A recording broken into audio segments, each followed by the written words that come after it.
கண்டிப்பா நீங்க இந்த கேஸ் நடத்தணும், டைவர்ஸ் வேணும். அப்படின்னா உங்க பையனை ரோகிணி கிட்ட இருந்து கொஞ்சம் தள்ளியே இருக்க சொல்லுங்க. இப்படியே பேசிக்கிட்டு இருந்தா 6 மாசத்துல அவங்களே எங்களுக்கு டைவர்ஸ் வேணான்னு முடிவெடுத்தாலும் எடுக்கலாம். அப்படி எதுவும் நடக்க நான் விட மாட்டேன். அவங்களுக்குள்ள அண்டர்ஸ்டாண்டிங் வந்து சேர்ந்துட்டாங்கன்னா எனக்கு அதுல எந்த பிரச்சனையும் இல்ல. அது அவங்களோட லைஃப். ஆனா கோர்ட்ல வந்து நின்னு முன்னுக்கு பின் முரணா ஏதாவது சொல்லி என்ன ஜட்ஜுக்கு முன்னாடி அவமானப்படுத்திடாதீங்க. அவங்க அப்படி சேர்றதா இருந்தா இப்பவே நீங்க கேஸ வாபஸ் வாங்க சொல்லிடுங்க. அப்படி எதுவும் பண்ணிடாதீங்க மேடம். என்ன ஆனாலும் டைவர்ஸ் கிடைச்ச ஆகணும். நீங்க அதுக்கான வழிய பாருங்க. சரி, பாத்துக்கலாம். நான் சொன்னேன்லப்பா, மிஸ்ரா சார் ஃபைனான்சியல் பாக்குறதுக்காக கூப்பிடுறாருப்பா. நானும் மீனாவும் போயிட்டு வந்துடும்ப்பா.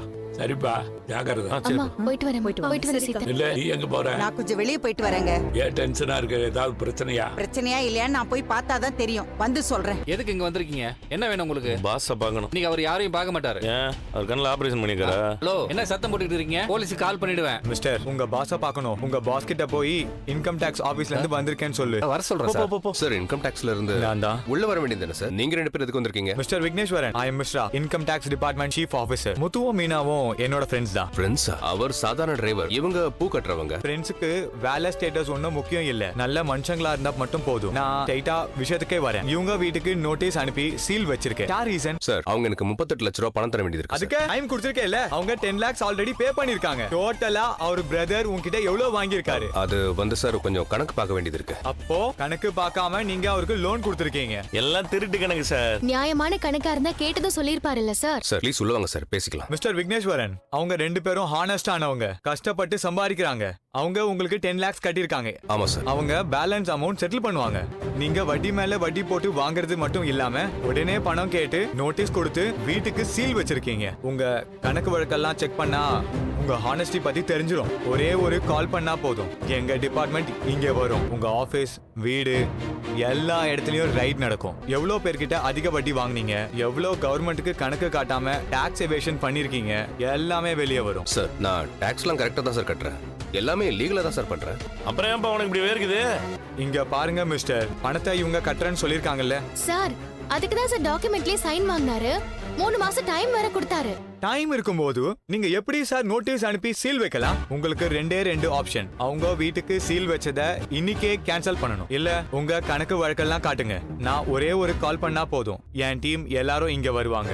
சார் ப்ளீஸ் சார், அதெல்லாம் வேணாம் சார். அப்போ இவங்களுக்கு டைம் கொடுங்க. சார், நான் உண்மையை சொல்லிடுறேன் சார். ஆக்சுவலா நான் உங்களுக்கு கொடுத்த பணம் எதுவுமே என்னோட பணம் இல்ல சார். அது உங்க பணம் இல்லனா அப்போ யாரோட பணம்? சார், சிந்தாமணின்னு ஒருத்தவங்களோட பணம் சார். சிந்தாமணியோட பணமா? அவங்க யாரு? அதான் சார் நான் சொன்னேன்ல, மீனாவோட சங்க தேர்தலில் நிக்கும் போது எதுல இன்னொருத்தவங்க தோத்து போனாங்கன்னு. மிஸ்டர் விக்னேஷ், அப்ப நீங்க கொடுத்தது அவங்களோட பணமா? ஆமா சார், நான் மிடில் ஒரு ஏஜென்ட் மாதிரி தான் இருந்தேன். ஆக்சுவலா அது எல்லாமே அவங்க பணம். அதையே அவங்க ஸ்ட்ரைட்டா கொடுக்கல? அவங்களும் முத்துவோட அம்மாவும் க்ளோஸ் ஃப்ரெண்ட்ஸ். நேரடியா கொடுத்தா பணம் சரியா திரும்ப வருமானு தெரியல. அதனால உங்க பணமா கொடுங்கன்னு என்கிட்ட சொன்னாங்க. நானும் கொடுத்தேன். எனக்கு இதுல 2% கமிஷன் வரும், அவ்வளவுதான். பாத்தீங்களாங்க, அந்த சிந்தாமணி பின்னாடி இருந்து எவ்வளவு பெரிய வேலையை பாத்திருக்கான்னு. நீ உண்மையதான் சொல்றியா?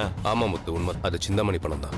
அப்புறம் எதுக்கு நீங்க உடனே பணம் கேட்டு நோட்டீஸ் அனுப்பி வீட்டுக்கு சீல் வச்சீங்க? சார், அந்த மாதிரி செய்ய சொன்னதே சிந்தாமணி தான் சார். வட்டி அதிகமா போட்டு இந்த மாதிரி அவங்களுக்கு நெருக்கடி கொடுன்னு சொன்னதும் சிந்தாமணி தான் சார். அப்போ மொத்த பிளான் அந்த பொம்பளையோட தான் இல்ல? இப்படி ஒரு ஃபேமிலியே வீட்டை விட்டு வெளியே அனுப்பிருக்கீங்க, அது தப்புன்னு தெரியல உங்களுக்கு? சார், இத பண்றதுல எனக்கு எந்த உடன்பாடும் இல்ல சார். ஆனா சிந்தாமணிக்கும் எனக்கும் நிறைய பிசினஸ் டீல் இருக்கு. அதனால வேற வழி இல்லாம நான் அதுக்கு ஒத்துக்கிட்டேன். அப்ப எங்க வீட்டு பத்திரம் எல்லாம் யார்கிட்ட இருக்கு? சிந்தாமணி கிட்ட தான். நம்ம வீட்டை எப்படியாவது எடுத்துப்பேன்னு அவ அப்பவே சொன்னாங்க. இப்பதான் அதோட அர்த்தமே எனக்கு புரியுது. முத்து, சிந்தாமணியோட பிரஷர்னால தான் நான் நோட்டீஸ் அனுப்பி வீட்டுக்கு சீல் வச்சேன். இந்த ப்ராப்ளம் சரியாகணும்னா நீங்க சிந்தாமணி கிட்ட தான் போகணும். அந்த லேடிக்கு இப்பவே கால் பண்ணுங்க. சார், அது வந்து கால் பண்ணுங்கன்னு சொல்றேன். வீட்ல வச்ச சீல எடுக்க சொல்லி இப்பவே பேசுங்க. பேசுங்க மிஸ்டர். ஸ்பீக்கர்ல போடுங்க. சொல்லுங்க. சிந்தாமணி, உங்களால நான் இப்ப பெரிய பிரச்சனையில மாட்டிட்டு இருக்கேன். என்ன சார் சொல்றீங்க? என் ஆபீஸ்க்கு இன்கம் டாக்ஸ் ஆபீசர்ஸ் வந்து உட்கார்ந்திருக்காங்க. கூடவே முத்துவும் மீனா வந்திருக்காங்க. அதுக்கு நான் என்ன செய்யணும்? உங்க கடன் விஷயத்தை பேசி முடிச்சு அவங்க வீட்டுக்கு வச்ச சீல வந்து எடுக்க சொல்றாங்க. அது எப்படி சார்? அவங்க தான் பணம் தரணுமே. இங்க பாருங்க, உங்க பணத்தை நான் தான் உங்களுக்கு கொடுத்திருக்கேன். நீங்க சொல்லிதான் நோட்டீஸும் அனுப்புனேன். ஆனா இப்ப என் மேல பழி வந்து விழுது. இதை நீங்களே பேசி சரி பண்ணிடுங்க. இல்லனா என் ஆபீஸ்க்கு தான் ரைடு வருவோம். சார், நீங்க ஃபைனான்ஸ் கம்பெனி வச்சு நடத்துறீங்க. உங்களுக்கு ஏகப்பட்ட கணக்கு வழக்கு இருக்கும். ஒயிட், பிளாக் அப்படின்னு வச்சிருப்பீங்க. அதுக்காக இன்கம் டாக்ஸ் பேரை கேட்டு நீங்க பயப்படலாம். ஆனா நான் அப்படி இல்ல. எல்லா கணக்கும் சரியா வச்சிருக்கேன். கவர்மெண்ட்டை ஏமாத்தி நான் சம்பாதிக்க மாட்டேன். என் ஆடிட்டர் என்ன சாதாரண ஆளா? ₹1 கூட கரெக்டா கணக்கு கேட்பாரு. நான் டாக்ஸ் எல்லாம் சரியா கட்டிக்கிட்டு இருக்கேன். நான் யாருக்கும் பயப்பட வேண்டிய அவசியம் இல்ல. சிந்தாமணி, நான் சொல்றது கொஞ்சம் சார் எனக்கு ஏன் பணம் வட்டியோட வரணும். அவங்கள கொடுக்க சொல்லுங்க. பணத்தை கொடுக்க வக்கு இல்லாம என்ன ஆளை கூட்டு வந்து மிரட்டுறாங்களா? யார வேணாலும் கூட்டு வரட்டும். நான் எல்லாத்தையும் நேர்மையா தான் பண்றேன். என் பணம் வந்தா அவங்களுக்கு வீடு கிடைக்கும். இல்லனா சீக்கிரமே ஏலத்துல விட்டுருவேன். நீங்க இதுல தலையிட வேண்டாம், நான் பாத்துக்கிறேன். ஹலோ நீங்களே பாத்தீங்களா சார்? இதுக்கு மேல நான் என்னதான் பண்ண முடியும்? புரியுது, இது ஒரு பெரிய கேஸ் ஆகும்னு நினைக்கிறேன். அந்த நேரத்துல என்கொயரி கூப்பிட்டா நீங்க வரணும். கண்டிப்பா வரேன் சார். முத்து கிளம்பலாம். அந்த சிந்தாமணி என்னெல்லாம் பண்ணிருக்கா பாத்தீங்களா? இப்ப கூட திமிரா பேசுறா. அம்மா கூட அவங்க பழனது காரணமே இதுக்குதான். பக்காவா ஸ்கெட்ச் போட்டு எல்லாத்தையும் பண்ணிருக்காங்க. இப்ப வீட்டு பத்திரம் வேற அவகிட்ட தான் இருக்கு. எப்படிங்க வாங்க முடியும்? ஆக மொத்தத்துல அம்மா அந்த சிந்தாமணியை ரொம்ப நம்பிட்டாங்க. நம்ம எல்லாரும் ஏமாந்து நிக்கும். இதுல இருந்து ஒண்ணு நல்லா தெரியுது. இனி இந்த பைனான்சியர் கிட்ட பேசி எந்த யூஸும் இல்ல. இவன் சரண்டர் ஆயிட்டான், அவ்வளவுதான். இந்த ப்ராப்ளம்க்கு இவன் ரீசன் இல்லைன்னு சொல்லிட்டான். ஆனா அந்த லேடி சிந்தாமணி ரொம்ப கிளவரா இருக்கு. டிபார்ட்மெண்ட் நேம சொல்லி அவளை ஒன்றும் பண்ண முடியாது. அவ இதுக்கெல்லாம் பயப்படுற ஆள் மாதிரி தெரியல. முத்து, சில பேர் தப்பு பண்ணாலும் அக்கவுண்ட்ஸ் எல்லாம் கரெக்டா வச்சிருப்பாங்க. அவங்க ஆடிட்டர் கிட்ட சொல்லி எல்லாத்தையும் லாக் பண்ணி வச்சிருக்கலாம். அதே மாதிரி அவங்க கிட்ட இருக்கிற பணம் எல்லாம் ஒயிட்டா கூட இருக்கலாம். அதை நம்ம கன்ஃபார்மா கூட சொல்ல முடியாது. சோ அவ கிட்ட இருந்து வீட்டு டாக்குமெண்ட்ஸை வாங்குறது கொஞ்சம் கஷ்டமான விஷயம் தான். பரவாயில்ல சார், நீங்க எங்களுக்காக இவ்வளவு தூரம் உதவி பண்ணதே பெரிய விஷயம் சார். ரொம்ப நன்றி சார். மேற்கொண்டு என்ன பண்ணலாம்னு சொல்லி நாங்களும் யோசிக்கிறோம். இந்த ப்ராப்ளம் சம்பந்தமா உங்களுக்கு எந்த டவுட் இருந்தாலும் என்கிட்ட கேளுங்க. மே ஹெல்ப் करता हूं. சரிங்க சார், ரொம்ப தேங்க்ஸ் சார். சரி, நான் வரேன். ஏய் மனோ, என்னடா வேலை பார்த்துட்டு இருக்க நீ? இந்த கடைக்கு யார் யார் வந்துட்டு போயிட்டு இருக்காங்க? கஸ்டமர்ஸ் தான் வருவாங்க. அப்படியே போட்டேன்னு வைக்க. அது எனக்கு தெரியாது. அந்த ஃப்ராட் இங்க எதுக்கு வந்துட்டு போனா? நம்மள இந்த நிலைமைக்கு கொண்டு வந்த அந்த பார்லர் காரியை தான் சொல்றேன். அவ இங்க வந்தாளா? சொல்லுடா, உன்னதானே கேக்குறேன். வந்தாமா? எதுக்குடா அவங்க வந்தா? எலி பிடிக்கதான்.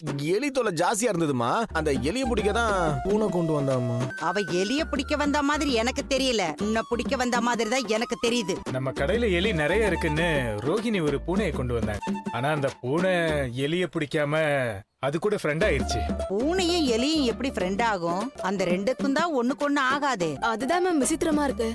எலிய பிடிக்க வேண்டிய பூனை அது பசிய மறந்துட்டு அதோட ஃப்ரெண்ட் ஆயிடுச்சு. இந்த மாதிரி அதிசயங்கள் அடிக்கடி நடக்கும்.